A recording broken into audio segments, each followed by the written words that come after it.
అమెరికాలో వీసా మించిన సమయంలో ఉండటం వల్ల తీవ్ర పరిణామాలు ఎదురవుతున్నాయని భారతదేశంలోని అమెరికా రాయబార కార్యాలయం యుఎస్ ఎంబసీ ఇటీవల హెచ్చరిక జారీ చేసింది.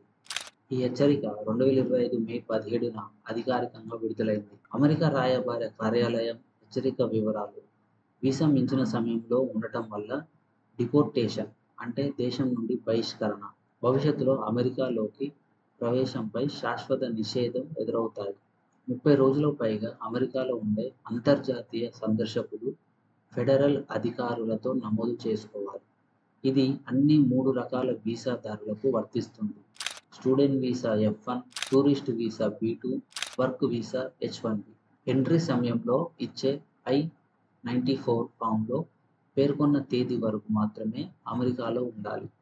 వీసా గడువు ముగిసే ముందు అవసరమైతే USCIS United states citizenship and immigration service ద్వారా గడువు పొడిగింపు కోసం దరఖాస్తు చేయాలి. వీసా నిబంధనలు ఉల్లంఘించడం వల్ల భవిష్యత్తులో విద్య, ఉద్యోగం, కుటుంబ సభ్యులతో మళ్లీ వెళ్లే ఛాన్స్ కోల్పోయే అవకాశం ఉంది. అమెరికా రాయబార కార్యాలయం తన అధికారిక ట్విట్టర్‌లో ఇలా రాసింది: ఈ హెచ్చరిక ట్రంప్ ఉండడంతో వలస విధానాలపై కఠిన చర్యల భాగంగా జారీ చేయబడింది. అమెరికాలో వీసా నిబంధనలు కఠినంగా అమలు చేయబడుతుంది కాబట్టి వీసా నిబంధనలు ఖచ్చితంగా పాటించడం ద్వారా అమెరికాలో సమస్యలు ఎదుర్కొనకుండా ఉండవచ్చు.